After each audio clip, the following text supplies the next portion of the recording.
Hi, John Lay here from Talented Learning. Let's take a look at a demonstration from Administrate. What you're seeing right now is I'm logged in to a demo instance of Administrate. This is a big system, a big platform. You can see across the top, there's a whole bunch of things that I'm not going to show you today. And if you've got questions about that, obviously get in touch. What we're going to focus on today is just some of the key differentiators that have really driven huge amounts of value to our customers over the years. What we found was, and you might be sitting there thinking, I've never heard of Administrate, where did this company come from? Well, over the last 3 years, we have made a significant pivot where prior to that, we were focused more on small to medium-sized businesses. But a few years ago, we realized through stories like ForgeRock and Royal Caribbean, a couple other large enterprises, that we could deliver huge amounts of value to these large, complex training organizations. And so that's where all of our focus is today. And we've got a lot of experience in helping companies that have these very diverse, very chaotic, in some cases, training operations get lined up and get organized, and then kind of move up Maslow's hierarchy of needs, if you will, and get to that point where they can start to innovate and really invest in areas where they know they need to.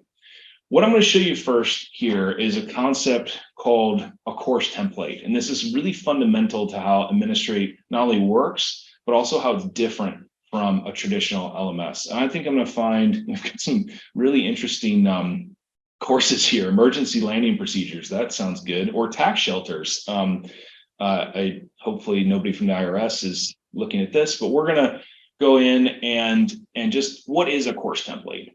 Now, the key concept here is we are trying to get all the information out of brains, off of whiteboards, out of drawers filled with paper, Excel spreadsheets of what is required to run a classroom or an e-learning or a blended event. All right. Now, this first tab will look a lot like what every LMS in the world has, right? Which is you go through and you put the title of your course and you've got some codes, and Administrate's like a lot of systems. We have advanced custom field features. So some of this stuff is stock fields. A lot of this stuff has been added to the data model, and you can do that. And the customers get really clever about how they want to store things. But basically, this is the type of demographic data that you tend to find on a traditional LMS. Where it gets different is after I filled out kind of my informational stuff about the course template, then I start moving into, okay, what's required? And what I'm doing here is I've got 4 instructors that are approved to basically teach this event, this class. Now, that doesn't mean that these instructors are teaching this class or will teach this class. It means that they can teach these classes. And so when it comes to decision time, we're still building a template, but we have not actually scheduled anything. And the difference between LMS that's only focused on e-learning and Administrate is when you think about an e-learning course, you take a course, you give it a title and so forth, like we just saw, then you upload your content to it, and then you publish it, and students register onto it, and they work through it. Maybe tens of thousands of students will go through that. Maybe you update the content once a year, every quarter, every month, whatever it is. But it's sitting there and it's kind of a living thing. People come in and they take the course and then they're done. That's not how it works in a classroom setting. In a classroom setting, you have to schedule at a specific date and time, and everything that you need for that class has to be brought to bear during that date and time, and it has to be done in the right order and so forth. And you have to repeat this over and over, because once the class ends, then you go to schedule the next class, or the next event for that class, and you got to do it all over again. And so what we're trying to do here is we're trying to put guardrails down as to who, what, when, and where these classes can run, so that when it comes time to schedule, the computer is helping you make these decisions and actually suggesting the resources and so forth that you might need, and it makes sure that you don't miss anything. One of the other ways that we do this, and this is probably the first real example of seeing a template in action, is on these workflow groups up here. So there we've got a few workflow groups, and I can add these to this course template. But it might just be easier to show you kind of what I mean when I say a workflow group by coming over into our massive control panel and let's see, task workflows. Now, I could come in here and add a workflow, and this could be something like clean the classroom. Do it, right? Now, this is where hopefully it'll start to concrete what we're doing, and that is I am working in an offset situation, and that is I want to, before the event start, 2 days before the event start, make sure that the classroom is cleaned. And I want, now these are various things that I can define. So it's call or an email, but obviously that's not what we're gonna do here, but I can assign this to myself, right? And what this means is that whenever I go, if I associate this task workflow with the classroom template that I'm working on, whenever I go to schedule that class, it will make sure that a task pops up in my tasks over here as a user, and it will do the calculations of when that classroom needs to be cleaned automatically because it knows 2 days before the event starts. Hopefully that makes sense. So back here to the course template, and I'll kind of blitz through some of this. Obviously, you can put content against it. This could be anything from SCORM to videos. Some of this could be published out where learners can get access to it. We've got a large document management system that has very advanced versioning. You can access it via an API and so forth. And that's a great way for some of our customers to make sense of all this content that they have laying around. That ForgeRock example that I mentioned earlier, they've done a lot of work building out this very advanced taxonomy of classifying all the various content assets that they have. And that lets them do things like suggestions and we think you like this and so forth. Very, very powerful stuff. We're not going to go into any of that today. What we're going to get to, though, is the scheduling piece of the template. And again, this is all done using offsets, right? And so you can see here, I'm basically scheduling a classroom. This looks a little complicated, but once you learn it, it's pretty straightforward. But basically what we're doing is we're laying out the pattern that we want to see for this class, right? In this case, I want 3 sessions. I want them to be day 1, day 2, day 3, right? Which means that they be in sequence, and I can have them titled differently or whatnot. And, you know, I could basically say, I want every 2 days, I want 5 sessions, right? And I can generate this and it will blow away what I had. And then now we come out with basically a new pattern. And as I get this pattern to where I like it, it's very important because, you know, and I can say, well, it's going to read Monday, Wednesday, and Friday. You know, there's all kinds of things that you can do. You can go nuts on this. A lot of our customers will be working out in markets like the Middle East. They're not working necessarily Monday through Friday working pattern, and Administrate can handle that very elegantly. But we're telling the computer what we want in an ideal world to see, and then the computer can do all the date calculations for us when we come to scheduling time. And this works for classroom, self-paced, or blended. Blended events are very popular with our customers because you can do pre-work via eLearning, you can do post-work, that type of stuff. But the meat of this is that classroom schedule. And then we kind of advance to resources. What is required to run this class? Now, resources are completely defined by the customer. What we do is during implementation, we'll work with customers to set up their resource types. And this is something customers can do themselves. They don't have to have us or call us or anything like that. But, you know, we can go nuts here. They can have everything from laptops to projectors to augmented reality headsets. And what I'm going to say is that I'm going to need at least one of these, and it's required for every session. So if I add that requirement, now what happens is the computer knows that I need at least one augmented reality headset for each of the 5 sessions of this course. And that's important because I don't necessarily always need every resource for every session. Some of our customers have swimming pools and, you know, fire engines and things like that they are making sure, you know, you have hands-on training for, but it's only a portion of the course. And so you can get very fine-grained for how that lays out. Pricing, I'm going to skip over. There's a whole bunch of stuff that you can do around templating pricing, everything from discounting rules to cost-based accounting. All this type interdepartment accounting is very popular for a lot of our customers because they want to send a bill to the department that they train if they're an internal training event. And achievements are about what you expect. You can have multiple achievements that are earned. This is basically a credential that happens when passed or some other milestone is hit with the course. You know, multiple achievements, you have multiple certificates that are linked to those achievements. This stuff can all get linked up to Credly and so forth. And it's a very powerful way of managing complex situations that we sometimes see where customers will have multiple different routes to get to an achievement that are all valid, but they're all equivalent. And so you can model that stuff with Administrate, and that's something that a lot of systems will struggle to do.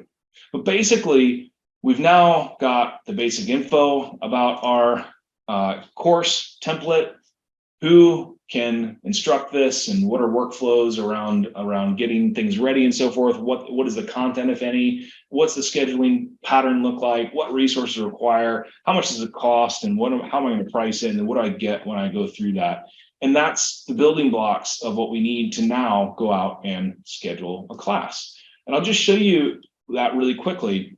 You can see here, Administrate's got a lot of different ways to filter things. And so this is designed to get the training team to find what they want as quickly as possible.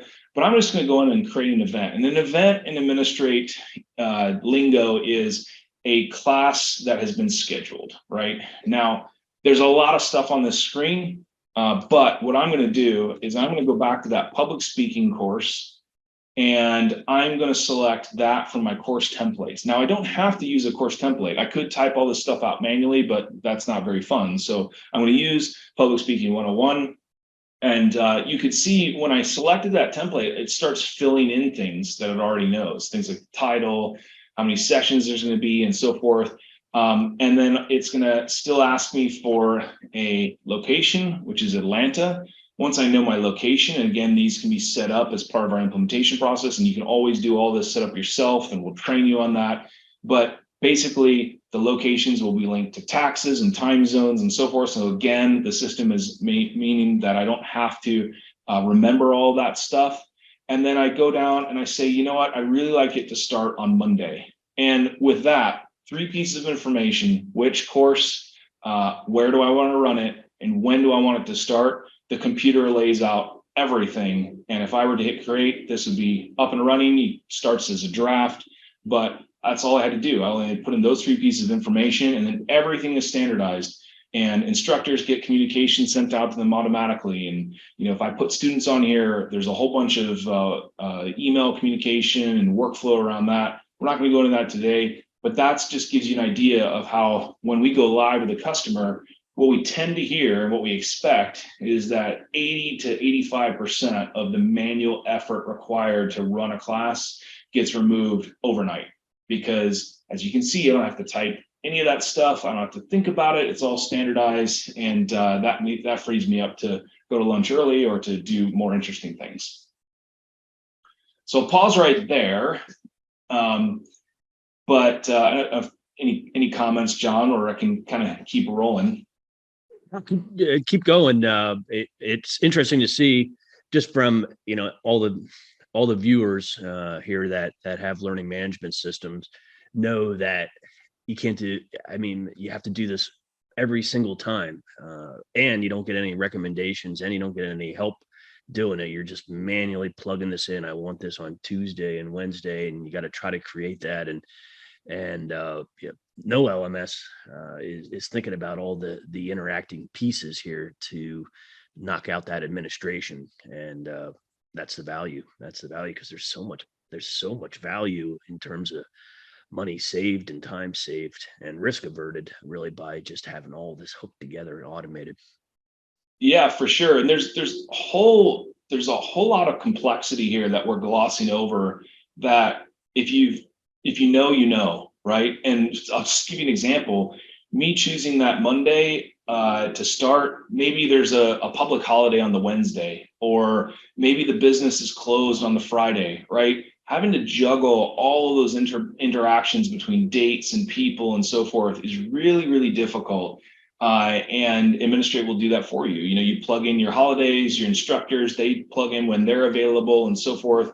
One of the features that we just released that we're really excited about, and you'll see that in action in just a few minutes, is instructors can link their calendars now with Administrate. And so if you've got a dentist appointment next Tuesday, Administrate will know about that. And it will mean that when it's time, if an administrator goes to schedule a class, and they'll see that you're unavailable, right? And it's just simple things like that. When you multiply that out by hundreds and hundreds of instructors globally in all these different time zones, and subsidiaries have different working patterns. This happens to us at Administrate all the time. I'm located here in Scotland, and I've been, I'm an American, but I've been here for 10 years. I forget that, Memorial Day is happening and things like that. And it's normal, but that's where the system will have your back and make sure that these things get taken into account. And this pattern of kind of going in and scheduling classes is one that customers have used for years, and they've been really, really happy about that. Like I said, it saves them a lot of time, but we started wanting to see how we could improve on this. And so we really wanted to watch how customers were working. And what we found was that customers would oftentimes sit down and try to plan out a group of classes over the next 3 to 6 to 9 to 12 months. And they would want to kind of get their calendar more or less locked in on some increment of time. Sometimes it's quarterly, sometimes longer. And they would use Administrate to do this, but there was still a bunch of pre-work that happened to happen in order to figure out, all right, exactly how many courses are we going to be running? Where are they going to be? Do we have enough instructors? Things like that. And so we wanted to take a step back and think, how can we use these building blocks of knowing what's required to run a class and knowing about things like when the company's open for business and people's availability. And so about 3 or 4 years ago, we sketched out a strategy to try to solve this problem for customers, particularly ones that are working at scale. And we've seen this problem repeated and articulated to us over and over and over by training teams. And that is, how do I lay out next year's schedule or next quarter's schedule? And so we're really, really excited to basically be days and a couple of weeks away from launching the first public preview of what we're calling the scheduler. We thought long and hard about what do we call this thing, and we thought, we're going to come up with the scheduler. And so not a brand name or anything like that that's going to wow you, but what this is this is basically a way to have the computer help you plan and optimize a complex schedule that involves hundreds of different resources and hundreds of different instructors. And I'll show you how it works. So what I'm going to do here is we're going to just imagine that I'm trying to plan out the next 3 months of my training schedule. And I'm going to go in here and I'm going to say I'm going to create a new schedule, Talented Learning University, maybe. We're going to do Atlanta. That's where my sister lives. So, and we fly a lot of Delta Airlines, so we're loyal to Atlanta. We're going to go through, let's just say, the end of June. And it defaults to the days of the week that I work or that our company works and so forth, and the times. And when I hit this, I create a schedule. It basically gives me a workspace here, so a blank workspace. And I can start saying, you know what? I know that I want to run about 15 different public speaking courses over the next few months, right? And I also know that I want to run some of the public speaking 201 courses, another 15 of those. And as I'm doing this, the system is basically laying out, here are the slots that we need to get scheduled. I can collapse them, and this could be dozens and dozens of different courses. Now, there are tools within Administrate that I'm pretty excited about, where the system actually bubbles up suggestions as to how many of these courses to run and which ones you need to run. We found that that's a very difficult problem for a lot of customers to solve at scale, which is they have maybe tens of thousands of learners going through defined learning paths. And it's actually, you don't know what you need to schedule in order to satisfy the demand that you created by making everyone go and follow this path of learning. Administrate will actually be able to bubble that up for you. And we've got a really nice couple of tools, and you can always run your own customer reports as well. But basically, I'm going to say I want to run these 30 events. Now, as I've added these, it's basically saying, hey, you need instructors in order to teach this stuff, right? And so I'm going to come in and I'm going to start adding instructors. So I want instructors that are approved for Public Speaking 101 and 201, and I'm going to filter down. I'm going to grab all of these instructors. And the key thing here is I'm not saying that these instructors will teach this course or these classes. I'm saying to the computer that they are eligible to be considered for the solution for this plan. So basically, it's not that Jay may never actually be considered for this plan, and there could be a bunch of reasons for that. But you can see as I've actually loaded up these instructors, I'm starting to get availability information that's pulling through from their calendars. So you can see Jessica's just not available these days, or that week there. The computer knows this, and it's going to take into account the solution. You can also see here that Hal is already booked on another class that he's teaching, and so again, not available to be considered for this solution on that specific day, at least for that time slot. And same thing for resources, right? Let's see. I need some augmented reality headsets. So I'm going to add in those. And I need some projectors. Well, I got 2 projectors. We got way more headsets than we have projectors. So it goes, and whiteboards. And again, these are resources that you define. So you may not want to care about whiteboards, but you may care very much about some medical simulator or device or whatever that you need to certify your customers or your students on. And once I've done this, I've now got enough resources where I can start a solve. When I click solve, what's going to happen is the computer will start running about 3,000 to 5,000 solutions a second. And it's basically an AI algorithm that is doing 2 things. It wants to get a legal solve, so something that will actually work. And then once it gets a solution, it's going to try to get the most optimized solution.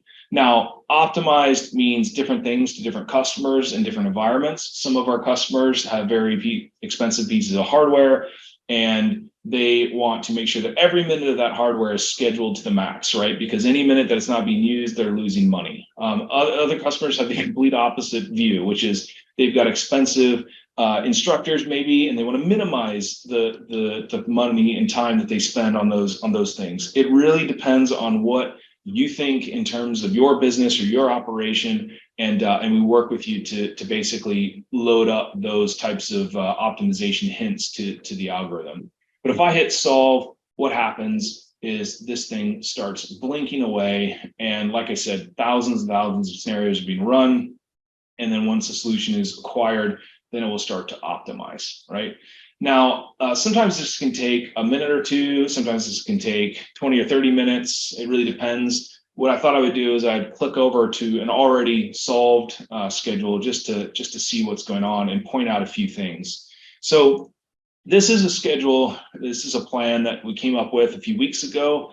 And you can see that what has happened is the computer said, look, here's where we're going to run these different classes, effective presentations.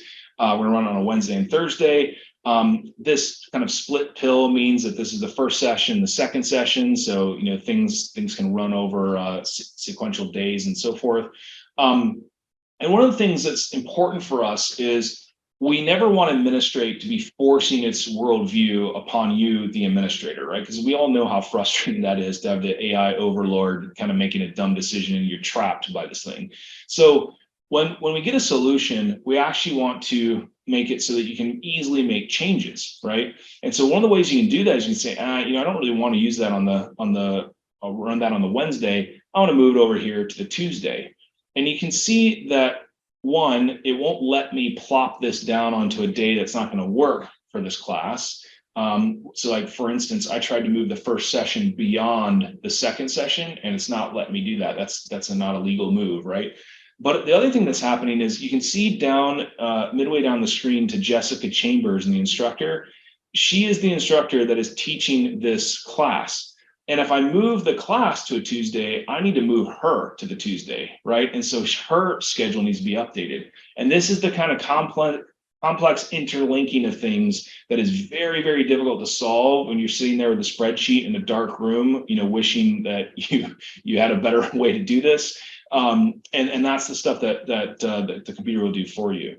The other thing that I'll point out is you can see here, we've actually got a conflict now with this schedule. And that kind of links us back up to this warning message that's at the top of this plan.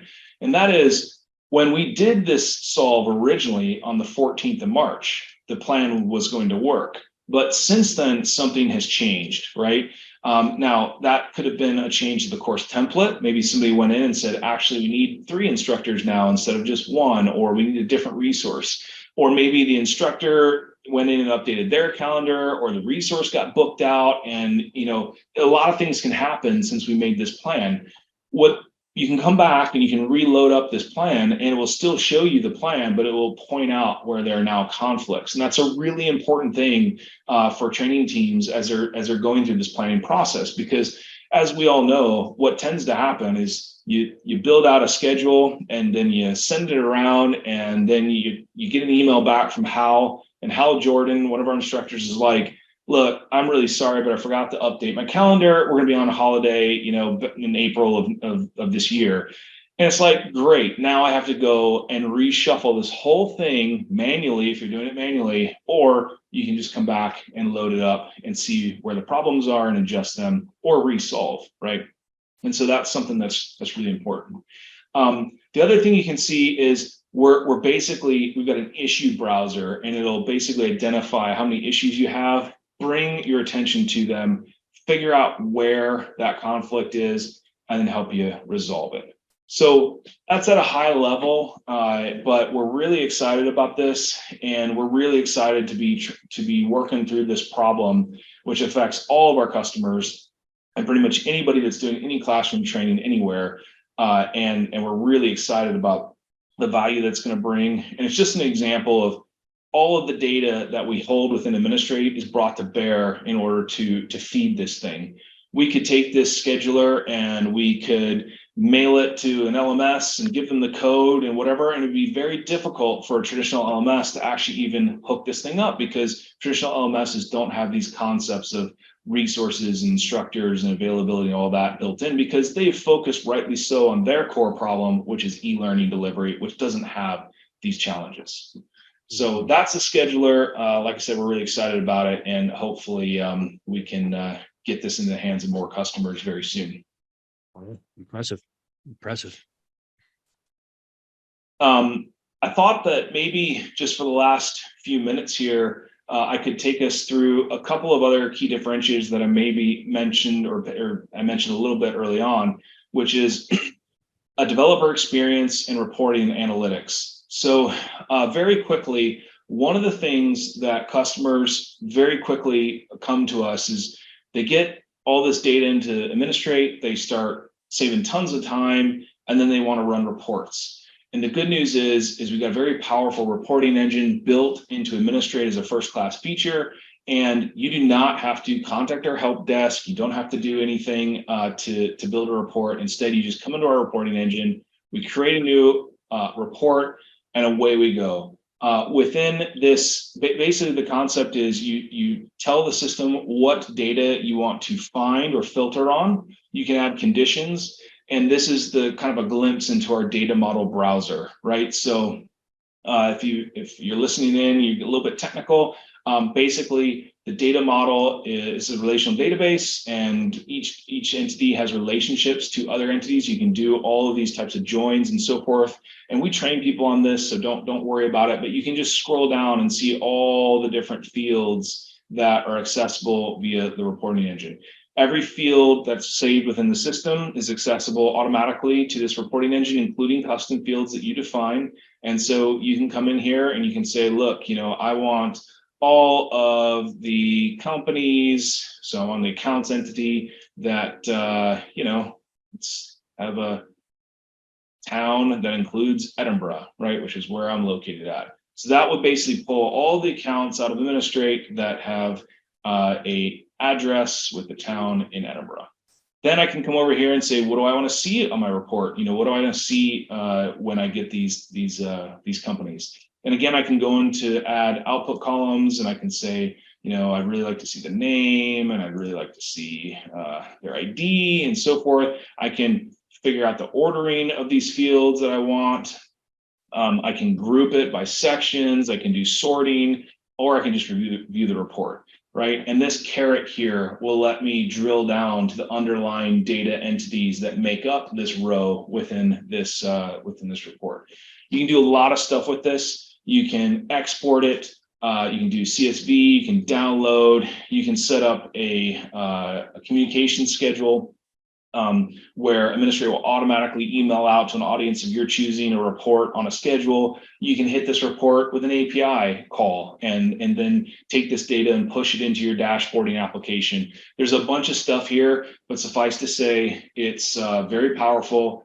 You have full access to it. And I would say the average number of reports that our customers tend to build is around 100 to 150, and it's that powerful. So we're really, it's just one of those things that it's core to our strategy of being able to bring in this information and data from other systems via integrations, access it through this reporting engine, and then disseminate it out to your stakeholders or use it to make decisions, right? Lastly, I'll just flick over to our developer portal. Again, this is important because a lot of times customers are like, well, look, this all sounds great, but we either don't have IT, or if we need IT resource, it's at a premium. They need to make sure that they can get access to this stuff easily and so forth. We have built out an API first strategy here at Administrate. And so what you see here is live out on the web. It's our full API, completely documented. And we actually have a IDE hooked up here live. So if I hit try me, pops this code over here, and I can run this code, get these results. And I can also come in here and say, you know what, I want to add something to this query. This is a GraphQL API. Even if you don't understand anything about programming, you can see that I'm writing a query that hits the contacts entity. I'm asking for just the first entity, and I'm asking for the fields ID, first name, last name, and locale, and then I get that result back. The key thing here is, because this is an API first strategy, as a customer or your partner or whoever you designate gets access to the exact same API that our engineers get access to when they're building Administrate. And so that means that if you want a feature or you need something solved or whatever, and it's not on our roadmap, you have a way to solve your problem, and you can very quickly and easily get data in and out of the system. And we're really proud of this. And like I said earlier, we've seen customers and their vendors and partners build some incredible things, including websites and apps on the App Store and on phones, and hooking up various infrastructure within their organizations. And even things like controlling access to doors, right, based on credentials of the students and so forth. That type of stuff is possible, and it's much easier and much more powerful than kind of a traditional learning product. So kind of just stop there. Hopefully that was informative and kind of illustrates the things that we're really focused on solving. Our whole company is occupied in thinking about how do we make the training team's life easier. And I think it's just a slight difference from the rest of the industry, which has traditionally focused for the last 20 years on how do we make the learner's life better. We like learners and we love to learn, but we really love to solve that problem of training operations and delivering. Corporate training doesn't have to suck, and the delivery of it doesn't have to suck. And so we really want to be a part of that solution. And we're just thrilled when we see customers, coming off the line after an implementation, and all of a sudden they're like, a huge portion of my team has just been freed up, and now they can go build better training and they can do better things and not have to worry about spreadsheets and monkeying around all over the place, because that's just not a nice way to live. Wow. Excellent, John. Administrate really solves a unique problem in the industry, because if 80% of training is still live training via the virtual or live or blended, then there's the administrative aspects that weigh into it. And what I see as key differentiators is the concept of building the templates so that you know exactly how a course is going to be running each time, and then schedule that template later on versus trying to build that out each time and copy all those. It's just so mundane to go in there with each field and go do that, and know that when you sit down on Monday you're going to have to do that 10 times on 65 different fields to try to schedule that. So that be able to automate it with a template is great. We touched on like the email notifications. So traditional learning management systems, can push out a notification automatic, but it's always the same notification for all the different types. And to be able to create the templates then on the notifications, that might be multiple notifications or a series of those that are escalating, or different ways, and have that different from course to course. That's something that you can't build in traditionally. And if you think about like customer learning, also to be able to have those notifications be driven through your marketing or your CRM system so that they can be polished and personalized, and following a pattern that's helping drive the desired behavior that you want, is something else that you just can't do in a traditional learning management system. For years, we always said in LMSs, oh, we can integrate with your Outlook calendar, but I never ever saw it done.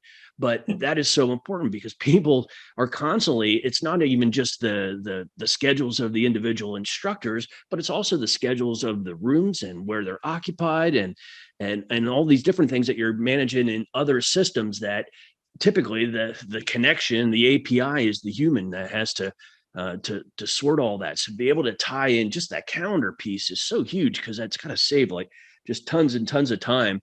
And the other thing is the management of the resources. So the minute that you get into more complicated things, especially maybe you're a dealer that's making equipment, or